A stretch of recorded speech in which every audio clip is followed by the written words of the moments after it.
affection, and mutual respect.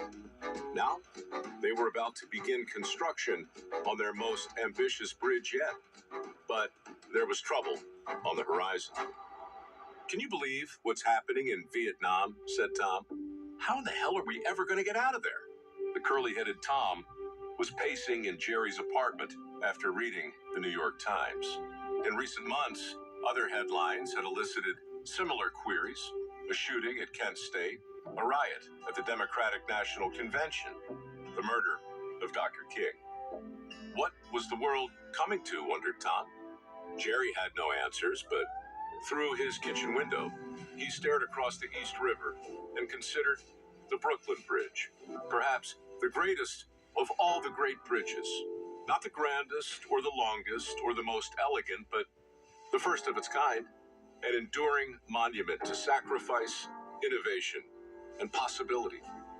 Jerry had never built a bridge like that, and now, staring at the blank pages in front of him, he feared he never would. "I've had enough for today," said Tom. "We're just beating our heads against the wall." Jerry nodded as his partner left his apartment, but his eyes remained fixed on the bridge that dominated the New York skyline, the very embodiment of form and function. He considered the men who died bringing the Brooklyn Bridge to life. He recalled the caissons, the fires, the concrete foundations poured 100 feet below the turbulent water, a true marvel of modern engineering. Jerry turned his attention back to the empty pages before him and waited for inspiration to fill them. Then he glanced at the newspaper Tom had left behind, filled with one depressing headline after another. And that's when it hit him. A true eureka moment. 2 hours later, those pages were no longer empty. They contained a groundbreaking design, the first blueprint of a revolutionary bridge whose enduring majesty would rival the Golden Gate, the mighty Mack, and the Brooklyn Bridge itself. The next morning, Jerry showed his draft to Tom, who tore himself away from the headlines to see what his partner had created. For nearly 10 minutes, Tom said nothing. "Good God," he said, this is incredible. "When did you do this?" Jerry shrugged, modestly. "Last night, after you left, I was just sitting here, staring out the window, when the idea hit me like a ton of bricks. You think it'll work?" "Of course it'll work," said Tom. "This is maybe the best thing you've ever done." Jerry considered Tom's enthusiasm and felt a pang of guilt. Though people had once known them as Tom and Jerry, they were really Jerry and Tom. For it was Jerry who always took the lead on their projects, and it was Jerry who always got the glory, even though Tom was the only partner to have actually studied architecture. Maybe that's why Jerry invited Tom to take the lead on this project. The best work he'd ever done. Quite possibly the best work he would ever do. "Are you sure?" Tom said. Jerry smiled at his childhood friend. "Listen to me," he said. "This is your time to shine. We're partners. If it's good for you, it's good for us." Jerry's design was implemented in record time, earning the team every industry award and assuring both men a place in history. But alas, there was still trouble on the horizon. And if you're a true fan of Jerry and Tom's work, you know what happens next. As their famous bridge became more and more celebrated, Jerry began to regret his decision to let Tom lead the project. Why? Because now, for the first time, all the credit was going to Tom, and in Jerry's mind, his partner wasn't doing enough to set the record straight. I mean, the bridge was his idea, and nobody seemed to know. Suddenly, it was all Tom and no Jerry. Jerry's regret led to resentment, and over time that resentment festered, and the partners became estranged, driven apart by a bridge that brought millions of others together. Such is the legacy of Tom and Jerry's most famous work. The famous bridge, built 5 years after they changed their names back to the ones they were born with. A metaphorical bridge inspired by the turbulent headlines of a divided country. A healing bridge dedicated to all those who were weary and feeling small. A musical bridge that went to the top of the charts, thanks to a designer of songs who once called himself Jerry Landis, and his partner, a singer and former architecture student, once known as Tom Graff. Jerry and Tom, remembered today as Paul and Artie, the old friends who built a bridge over troubled water. A much beloved and very sturdy bridge that nevertheless led to the tragic collapse of an amazing partnership called Simon and Garfunkel. Anyway, that's the way I heard it.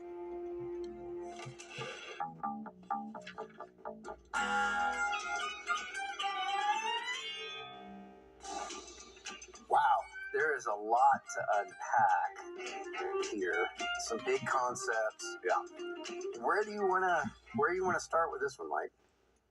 Maybe with the literal bridge, you know, I mean, on Dirty Jobs, people always ask me, you know, if you were to do any of those jobs full time, what would it be? And my default answer is usually one of the bridge builders that we featured, because I just think, as a practical matter, they're miracles. You know, I'm blessed to live in a place where I can look out the window and see the Golden Gate.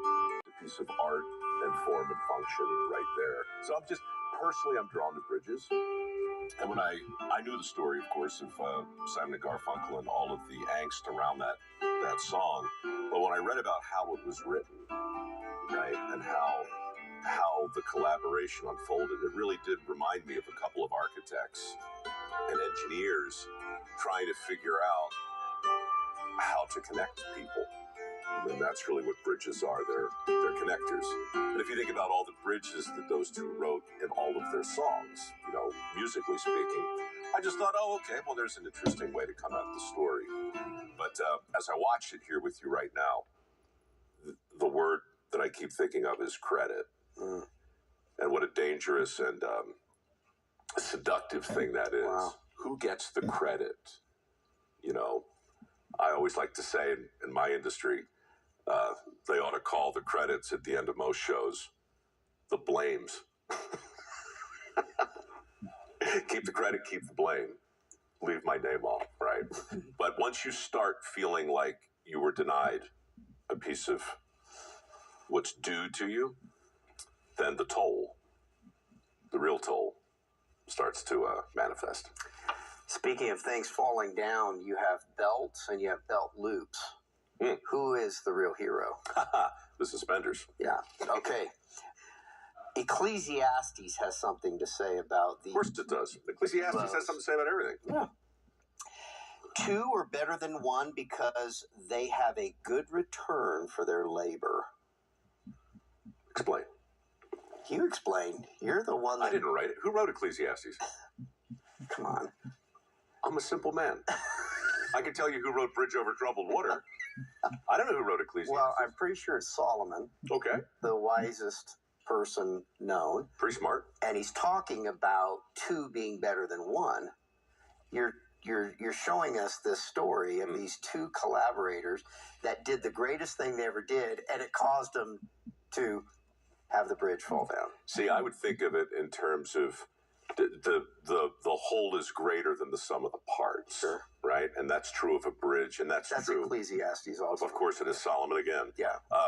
But it's true of any great collaboration, you know, which is why musically, and I'm sure you know this, but it's interesting legally. If you're in the room when a song is being created, and if you contribute nothing to the collaboration at all, you still wind up on the publishing deal.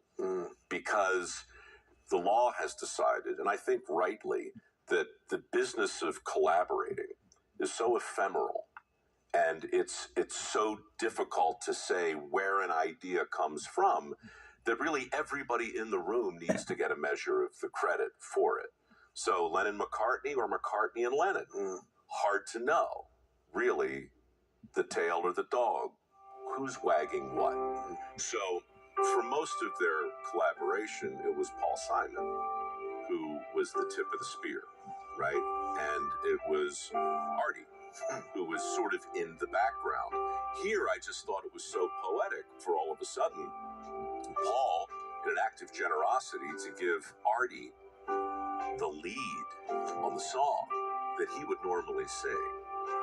And holy cow, it becomes the biggest thing they ever did. In fact, I know this At the time of its release, Bridge Over Troubled Water was the best-selling album of all time. right. It's still the best-selling album of 1970. Yeah, but listen to this. Many times on stage, when I'd be sitting off to the side and Artie would be singing it, people would stomp and cheer. And when it was over, I would think, that's my song, man. Thank you very much. I wrote that. Dude, I could. Permission to confess. Please. Right? I felt that way before, if I'm being honest. You know? Not right now. No. Yeah. No, not at all. This is a good collaboration, right? I wrote a story, you brought it to life, now we fight about it. Love it. But there was a time when I felt like Dirty Jobs was mine. Okay. It was my idea, and it was inspired by my pop. And I shot the pilot, right, with some help from some other people. And by the time I took it to Discovery, I made the deal I had to make, and the show became their property. Fine. But when it aired the first couple of times, I would look at the credits. This doesn't put me in a particularly great light. I'm just saying. I would look at the credits and I'd see host Mike Rowe. I'm like, I'm not the host. I'm more like a guest. I'm not going to quibble over that. But part of me was like, this was your idea, man. You created this. Why can't I be the creator?